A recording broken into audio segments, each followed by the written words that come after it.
What's up, guys? Happy Sunday. Good morning.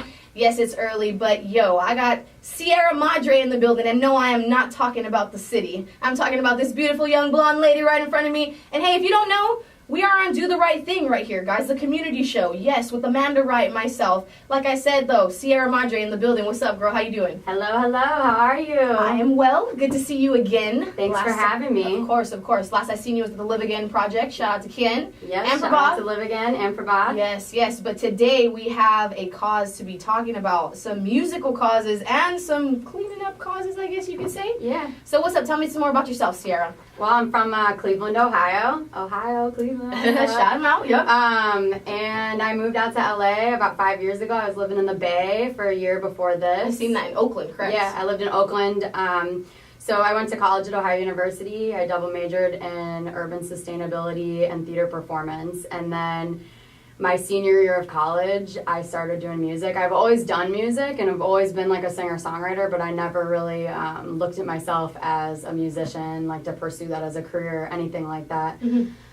But my senior year of college, I ended up being in this band called Pretty Marge and the Big Smiles, and we recorded nothing. We literally did it for the love of music and played shows and ended up playing all the fests at our college, and I just loved it. And it was like everyone coming up to me and like, oh, you're doing music after college, this, and that. And I was like, no, I actually went to school for something completely opposite than this. Yeah. But it just felt right to be able to like have my own message and just to be able to tell a story that could help the world. And from there, I got an apprenticeship for like a program called Summer of Solutions in Oakland. And that's when I moved to Oakland, not necessarily for music, but for activism and community involvement. Mm-hmm.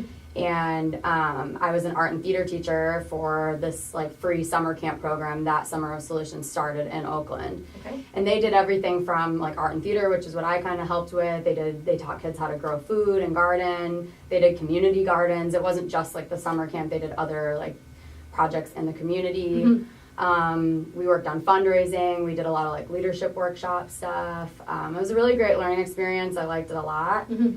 And then stayed in Oakland for a little bit, then moved to actually in San Francisco, stayed in San Francisco for a little bit, and was, starting to collaborate with people, really trying to find myself as a musician. I was really I had no idea how I was going to do it, what I was going to do.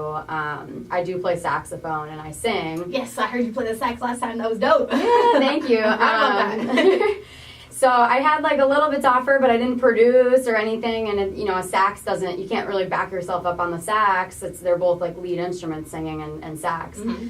So I lived in LA for a year of college, like in between my junior and my senior year. Okay. So I already kind of had a taste of LA, and I loved it. Loved Venice. So I wanted to move back down to LA. I really love all the collaboration that happens in LA. I felt really connected with. There's just so many different types of artists. Like if something doesn't work out, it's fine. Like you have a million other people you could try doing stuff with. It's LA, yep, I hear you. So got my butt back down here. I live in Mar Vista, which I love. The community is amazing in Mar Vista. They have a great farmers market. Mm-hmm. And I just started, looking for musicians to make music with and really establish myself as a singer with a message. I really wanted to like talk about nature and about equality and stuff like that. And I started working with different producers. I started working with this guy named Shakaman, and he's kind of pretty well known in like the reggae community out here. And I was just kicking it with all these like Rastas and jamming out with them, and we made a single called Don't Need Money. And then I found a couple of bands I was playing with, and things don't always work out when you're doing music. You gotta pick yourself back up and keep looking. And then I finally met my band, and I'm in a band now called Blooming Fire. Blooming Fire, yes, in which we heard at the Live Again event. You guys were awesome. But going back to yourself and, really finding yourself in college, and like you said, you double majored in something completely different than music. But it's dope how you say that, you had a message, and then it seems like you found a platform for you to express that message. Yeah, so I think music, the platform of music is incredible what you can do with it. I wish more people were using that platform for good. Like it has such a powerful impact, and the power doesn't have to be negative. It can be, doesn't always have to be money making. Yeah, it doesn't have to be about money. It doesn't have to be about like just image and ego and all this baloney. It could be about just really how beautiful the world is, and just about all the hardship and all the crap that people go through. Right. And a lot of people are doing it. I'm not saying there's no good music out there. There's amazing music. That's why I do it, because of who inspired me to, use that voice. But that power of influence is totally set in with you, and that's dope to see that, because there's not many artists that come along and express what you're expressing. So with the message that you want to get across, what exactly is that? I want people to connect back to nature and realize that we are nature. That alone is such a powerful thing, and I think that we're so far away from that now. But it's becoming more and more relevant, and obviously equality across the board, and just loving one another and accepting one another for all of our differences. Mm-hmm. That's such an important thing. I'm sick of love songs. I'm sick of it. I have respect for it and appreciation, but come on. I'm like it's old now. Yeah, you already have a love song on your record, mm-hmm. but what else do you have to say? Mm-hmm. Is that really all you have to say? Is especially women. I want to see women really stand up for and have something to say besides loving some dude. Yes. You preach to the choir. Girl. Yeah. Hey, well, you are a walking, you're doing it. So thank you for being the representation of the ladies out there. But as far as, the environment, man, nature, it's something that is overlooked every day, dude. We do not think about the environment, and it's one of our biggest problems in society nowadays. Yeah. So give me some stats. What's going on in society? What's going on in society?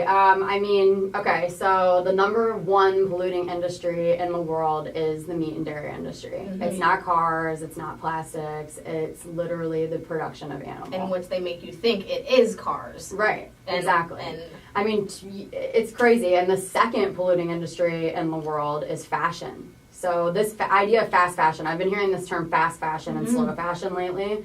And I'm really into fashion. I'm really into vintage and into secondhand. And I've been talking to some of my, more fashionista friends, what is slow fashion? What is fast fashion? Yeah, what is the difference? It's pretty much quality over quantity. It's the idea of making an item withstanding through your wardrobe for a long period of time. Fast fashion is kind of something that's hip, that's in for a short period of time, mm-hmm. Sell it, put it out there, but it's not necessarily something that can withstand time. So it's cheap quality. Right, it's cheap quality, and the whole quality over quantity thing is something that we should, I really feel embrace as, the new up and coming generation. That's mm-hmm. really, I feel a lot of us really are trying to take a stand and do the right thing, and it's inspiring to see a lot of young people starting to feel that, and mm-hmm. Quality over quantity is a really great way to sum all of that up. And kind of everything that we do, though. Yeah, and not just fashion, not mm-hmm. just food, and music mm-hmm. and everything. Mm-hmm. Taking a little more time to make a decision on a purchase, or taking a little more time to plan out your meals for the week, or whatever. There's so many different options, and it's a journey. I'm the last person that's going to hate on somebody's lifestyle, because a lot of this stuff is about, it comes from our blood, it comes from how we're raised, it comes from culture, it comes from hundreds of years of different things. Mm-hmm. And just like with equality, just look at everything. We're not going to fight hate by hating other people for the hate that they're putting out in the world. We have to just keep finding solutions and leading by example. Yes, correct. Leading by example, in which you guys are doing, and it's very inspiring to see people like you guys here out there. So I want to talk more about Blooming Fire now. Tell me some more about your bandmates. Tell me some more how you got into this band. What's up? So I was friends with a couple of the guys through just different events and festivals, and I actually met a couple of the people at a park party, and they were playing djembes to a DJ. And I like DJs and electronic music, but I was really drawn to the fact that someone was adding a live instrument to this electronic element. Mm-hmm. And went over to him. This is when I was still, I was only in LA for a year and a half. I wasn't even out here that long. I didn't have a car. I was taking the bus everywhere. I was biking. I would bike 50 miles a day to my job. Damn, girl. I was living the LA life. Yeah, I was hustling. I really learned LA by taking the buses and that's how you ride. do it. I still do. I have a car now, but I do still take the buses, and I still do ride my bike and mm-hmm. commute. But anyway, I would go up to this group of people, and I introduced myself, and we ended up going back to their place, having a jam session. And our original drummer, that's how I met him. And then he would have these jam parties at his house. And I went to the Thievery Corporation, which is kind of interesting because we have a very similar vibe as Thievery Corporation. What is that? I'm sorry, it sounds so familiar. That's a band, and they do, you should definitely check them out if you haven't. They have like their new record that's out. It's getting a lot of attention. Okay. They kind of have this jam, reggae, Latin sound. I feel like I've heard of them before. You probably for sure have. And the cool thing about them is they bring in all these different singers and like different musicians. So it's mainly a couple guys, but then they bring in like other musicians for all these different songs. So I went to the concert, and it was sick. They had like 12 people that they brought out on stage at different moments. They had like hip hop, reggae. They had, beautiful singers, like rappers, all kinds of cool stuff. Yeah. Totally my vibe. I love mixed genre. I think even categorizing things into genre nowadays it's starting to be a thing of the past, like being post-genre, because we're starting to mix so many genres, which is what I live for. I don't live to be like, oh, I'm an alternative artist. I'm a rock and roll artist. Like, no, my brother spits hip-hop. He spits hip-hop in our band. Like, that's what it's all about, Exactly. Music is universal. Exactly. Awesome. So left that party, like, he was having this little jam party, and I'm like, oh, no one's going to be there no more. I'm like, but I'll just go anyway and see. So I grab my sax, I go over to the party, I roll up. They're literally on the last jam of the night. It's probably like 15, 20 people in the room. I roll up in there with my saxophone, I start jamming. Everyone kind of clears the room. They're going out by the fires last jam of the night because it was getting late. And our old drummer, Blue, and Dryden, our keyboard player, the Wizard, who was in the room, and he was playing keys and he was on the drums, and I was playing sax a little bit, and I started to sing. It was just us three. And when I met my keyboard player, he's actually a guitar player, and he's always looked at himself as a guitar player, but he's been messing around on keys at the time. This was like a little bit about 3 years ago. Okay. And I was like, dude, we have to make music together. I literally felt the connection, the vibe was there. I knew right away. I'm like, I have to make music with you. You're incredible. I love you.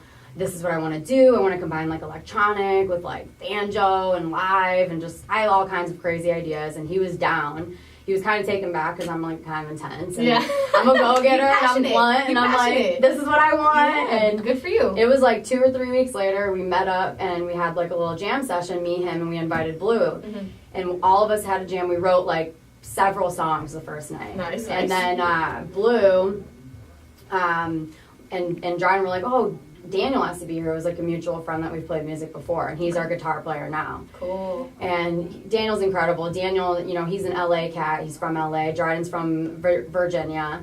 And once Daniel came in the picture, it was, us four, and Daniel's one of his best friends he grew up with was a bass player, and that's Steve, who's our bass player now. So you look at all that connections. Yeah, and he's also from LA. They're actually from Whittier. Oh, wow. Whittier. Shout him out. Okay. Yeah. And, so it was us, us five for a minute, and then I brought in our percussion player, and who's now our drummer, Robbie, and he's from St. Louis. Wow, STO. Yeah, exactly. And you guys are all diverse, and just the way that it all came together. Exactly. Man. And Blue is no longer with us. He's in another band, and things pull people in different directions, and so Robbie stepped into the drummer role, and it was meant to be. Robbie's he's meant to be our drummer. His diverse style is so unique, and then my brother moved out here 18, fresh off the boat, graduated from college or high school. So your brother was the one that was spitting on the mic. Yeah, that's my brother. Crazy, girl, that's so dope. So you brought your brother in the band? Yeah, our plan was always like for 8 years. Me and my brother were talking about, okay, I'm moving to California, and you're gonna come out and move in with me when you graduate. Sure enough, he graduated, moved in, lived on my couch for a while, brought him into the band, and now we have a new percussion player, and because Robbie's our drummer, and his name's Luis. Badahan, I never pronounce his name right, but Luis is awesome. We met him at a festival recently. He's brand new, and he's also an LA cat. So we have a very like Latin vibe, because all these guys, they're Latino, and we have a very hip hop vibe, because we use poetry and hip hop to really just bring a lot of diversity into the vocal. A lot of bands, like, I love when there's diversity in the vocal and it's not just like one style for every single song. In which hip hop totally brought that to the table. Right, the different exactly. The different inflections. And the Latin voice. influence, like Daniel singing sometimes in Spanish, or for me, like I'll spit a little bit kind of. I mean, I'm not a rapper by any means, but that's all right. You doing it though? Yeah, or like just changing up my style of voice and the way I sing, and I really just try to always keep it fresh. And so now recently, you were talking about my little Roland beat pad thing that I've been bringing out. Yes. So that's kind of a new addition as well. And so what I do is I've been going into nature and recording nature sounds. And I put those onto the buttons. Yes. And right now the shows I've been having the nature sounds behind the whole band as like a layer, an ambient layer that really sets like the vibe of the song, like to help tell the story. So like Vatos in Orbit, which we're going to share later on the show, is a very like Latin heavy song, but it's about missing home and about that relationship you kind of have to your childhood home. Mm-hmm. Even when you don't miss home is from like moving around. Like, yeah, I moved away and I miss home because I moved away. But some people, they don't necessarily move away from their town, but you grow up and home is not like, it just changes. Yeah, it's not what it used to be. Yeah, and so that whole song is about like home is where the heart is. And in the beginning of the song, you hear, you know, cars, like this car sound in Mexico, and like children laughing. And it really just takes you to the setting of the way the song comes in. And it's very, like, the beat comes in all slow, and then Daniel's singing, you know, in Spanish, and it's just beautiful. So you guys totally have a completely different approach that you're taking as far as, you know, what you are bringing to the table within music, correct? Yeah, definitely. And all you guys have some unique skill to bring to the table, too. So that's dope. I appreciate your diversity. One more time, guys, we are here doing the right thing with Sierra Madre. Yes, and she is telling us about Blooming Fire, this dope band that she is in. You guys better check her out. Where can we check you out, love? Anywhere. We're on iTunes, Spotify, our Pandora station's awesome, Facebook, just Blooming Fire anything, Instagram. Our Instagram is Blooming Fire Music. We have a website, bloomingfiremusic.com. Really any social media. Yes, and make sure you guys check them out. Listen to their music. Spotify, you said, right? Spotify, Pandora is an awesome place to check it out. Cool. And we have 2 music videos up on YouTube, nice. Which we made all of ourselves with collaborating with other artists in the city. And yes, she's a go-getter. She's doing a lot of different things. Woman of many trades. You can check her out at Sierra Madre Music, also on Instagram. But we brought her in today because she's telling us how they do the right thing and how they produce music with a certain message in an activist way, correct? Correct. So with that being said, I know you guys got this Venice Beach Cleanup Jam. Tell me some more about that. So the Venice Beach Cleanup Jam is, I almost said Friday, Sunday the 23rd. It's going to be 11 to 4. So from 11 to 2, we're going to be cleaning the beach. It's sponsored by If You Care, which is a great household product line that does like all recycled plastic bags, and they're great. Like, I buy all my trash bags from them, and I just hit them up because I buy their stuff already, and I'm like, oh, you would be willing to donate trash bags? So I would have bought them out of my own pocket just to give back for Earth Day and whatever. And they're like, oh, we'll donate a whole case of trash bag. Yeah, it is in honor of Earth Day. So from 11 to 2, you could check in. We'll be at the Rose Lifeguard Tower in Venice. The lifeguard towers are not numbered. They're by the street names. So on Rose Avenue, if you just go towards the end of the beach, Rose Lifeguard Tower will be right out there. We'll have shade structures set up and a little check-in table where we'll give you guys trash bags and whatever. We're going to be doing a competition for whoever finds the most straws. So keep your straws separate when you're cleaning the beach out there. And to launch my campaign called Swap the Straw, which is to encourage people to stop using single-use plastics, but mainly straws and lids. You know, when you're out getting a drink or, you know, at the bar, do you really need the straw? No. I mean, there's thousands, millions of these things, like, just floating around in the ocean, killing animals, killing sea life. Just, you know, one small thing you can make a change. And it's hard because a lot of times you don't even realize that the straw already comes in your drink. Like, in your water and this and that, you're at a restaurant, the drink comes out with a straw. So it's kind of like getting in the habit of, like, saying it when you order. Yeah. Like, oh, I want the strawberry banana smoothie, no straw, please, you know. And I will have copper straws available on that launch date. Yes, in which you are starting that campaign with, right? You're going to be doing swapping the straw, getting those copper straws out there for the world. Yeah, make sure exactly. that you guys are cleaning it up, right? Yeah. No more plastic straws, guys. Definitely. And then 2 to 4 on the beach cleanup day, we are going to be doing a community jam. So we're encouraging everyone to bring their instruments. This is a family-friendly event. Kids are all welcome. There will be a lot of kids out there. And we're going to jam out. I mean, last cleanup we did, we had a viola, we had crystal singing bowls, we had guitars, djembes, everything. And crystal singing bowls, guys. We don't know what that is, but you got to go down there and check it out. Yeah, exactly. And there's going to be a surprise special performance by a youth troupe called Move the World, and they do like flash mob dance skits about activism and about environmentalism and stuff like that, and it's a youth troupe, and they're really amazing. So they're going to be performing during all of that. Nice, exciting. Yeah. So this is not your guys' first cleanup. No, we did one last year. I mean, I clean the beach every single time I go to the beach, and I live at the beach, so that's a lot of cleaning. Hey! I try to take at least a bag of trash out with me every hike I go on, every time I go down to the beach. I see people burying their trash. Like, this is getting ridiculous. I know. I was just talking to my friend about this. Like, I feel like litter and traffic are the two things that were man-made in this world that are the worst. Yeah. You know what I mean? It's something, like totally doable that, you know, and like, you can be cool about it. Like, when I see someone litter on the beach, I don't go and yell at them. I don't go on. But I do say something. I do speak up, and I do stand up against littering and just respecting our home. Like, I'm not even from LA, but I have so much respect for California and the land and the ocean, and it's a beautiful place to live. I mean, we live in paradise, and we need to respect it. I mean, anywhere we are in the world, but just having that understanding. Yeah, though. Definitely. So, you know, what is your main goal? What is the initiative that you're really trying to take with this cleanup? Really just bring community together for a good cause. I mean, we're not getting paid to be out there. You know, I paid out of my own pocket to print these flyers.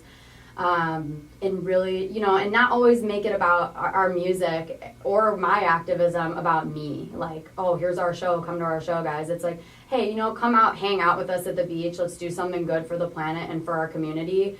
And then let's jam out together. It's not going to be a Blooming Fire performance. It's going to be encouraging everyone to find their voice and find music. Like, I'm the kind of person, like, if someone's like, oh, I play guitar, but I'm not good, I'm like, dude, you can be good. Yeah. Though. Anybody can be good at anything. It sounds like you are practicing what you preach, because from prior, what you were saying before, when you were finding your journey, figuring out where you were going, you were like, I'm not really a musician. You know, I don't really I never looked at myself as a musician. But look at you now, girl, you're doing it, you know, and you're doing it in different ways, too, by bringing attention to a lot of different problems in the world, man, and that's why I believe music is such an influential thing, so, like, you guys are doing it. It's dope.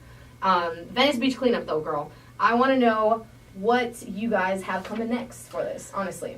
Coming up next, I mean, we have some shows coming up I could shout out. So that same weekend, Earth Day weekend is this coming weekend, and it's the 21st is a Friday, and I'm doing an acoustic set at Trip in Santa Monica. That's on Lincoln Boulevard. I will be playing at 8 o'clock at Trip. On Saturday, the 22nd, I'm going to be playing Love the Earth Party, and that's going to be literally from like 9 until like 6 in the morning. Ooh. We're playing 10:30 to 11:30, Blooming Fire. That's going to be like the full-on set. And part of the proceeds of that will go to Mercy for Animals. People, when you think of Earth Day, you don't always necessarily associate it with animals, but like I said, the #1 polluting industry in the world is animal agriculture. So giving back to, you know, animals and this and that is really important. So Love the Earth Party, that's in downtown LA. You can find that on our Facebook, on our website. What's the website? It's www.bloomingfire.com. Dope. Or bloomingfiremusic.com. There it is. Jeez. All right. I'm messing up.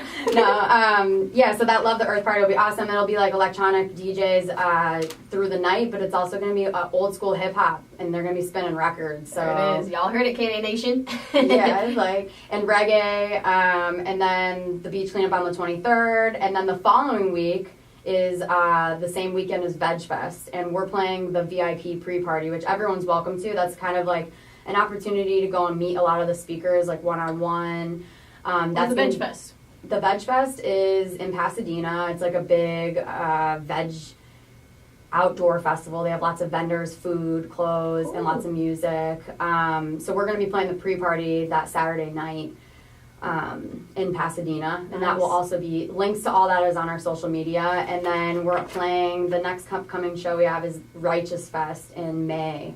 We're gonna be playing on Sunday, and links to that. It's kind of electronic community outdoor, like desert type of event. Cool.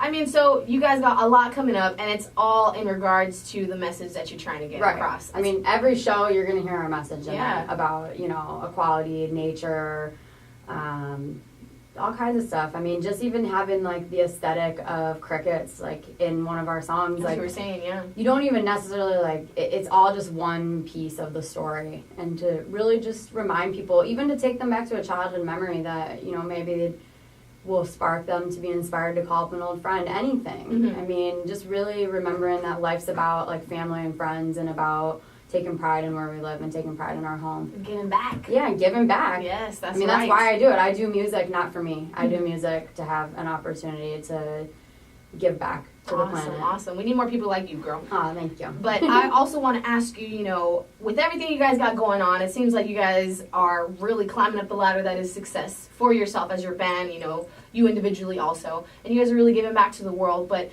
what's, like, your main goal? What do you really want to get out of this as far as, with this music career you guys got going on? With our music career, I mean, we definitely want to be internationally touring and taking this message international and really, spreading this message far and wide. And our message goes all the way down to our core. I mean, anything from the merch, like we were talking about merch when I first came in here, and our merch is, we haven't even released our merch yet because it takes time to create quality merch and to create conscious, sustainable merch. So, like, all of our merch will be organic cotton, hemp, bamboo. We're doing copper water bottles for a little campaign the band's doing called Bring Your Own Bottle, BYOB. Nice. And really just get people talking about this kind of stuff through a medium that isn't always talking about it. And we'll always be giving back. I mean, when we get to a point where we're making money, a lot more money than what we are now. I mean, I shouldn't even say that when we get to a point, because you know what, as a band who is still investing a lot of our own money to create success and to make things happen, we raised like over $200 for Standing Rock.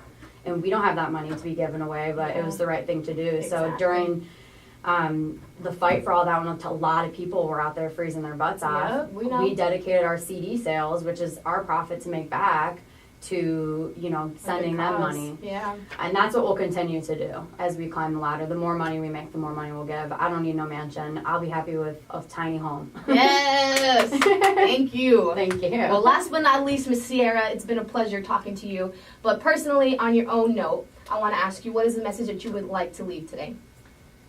I would like to leave the world with don't need money.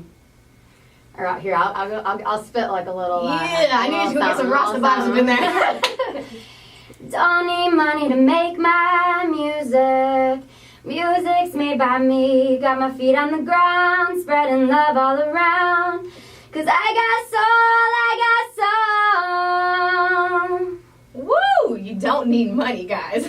I mean, you need it, but. That is right, man. I really do appreciate you guys coming down here. One more time, where can we find you guys? Where can we support? And, dude, y'all need to go down to the Venice Beach cleanup what day? On April 23rd, Sunday. Get out there, 11 to 4. Yes. And one more time, where can we find you, Mama? You can find us on Facebook, Instagram, Twitter, YouTube, iTunes, Spotify, SoundCloud, Pandora. Our Pandora station's awesome. But yeah, like us on Facebook, like us on Instagram, follow us. We'll be sharing a lot more. We're about to go into the studio and record, put out some more music for you guys, and yeah, we could use the support, so check us out. Blooming Fire Music. You guys heard it here, and they are doing the right thing in the community, guys. So make sure you guys follow them. They need the support, they need the love, and April 23rd, Venice Beach cleanup is where it's going to be at. Maybe KDAY will be there too. Hope so. Alrighty, girls. It's been a pleasure talking to you. Do the right thing, y'all. Thank you. Bye-bye. Woo! Dope. Nice. Okay, so I really dug that part that you were talking about the vatos in orbit. Yeah. So, like, you know how you explained it and you were, like, getting really into context? Yeah. Like, right after that snippet, I'm just going to throw in that song right there, dude. Okay. Like a little sample of that song. Okay. And then you can tell me what part of the song you want to be in there. Okay. Because I know you said that there was, like, certain specific part. Okay. Excuse me. But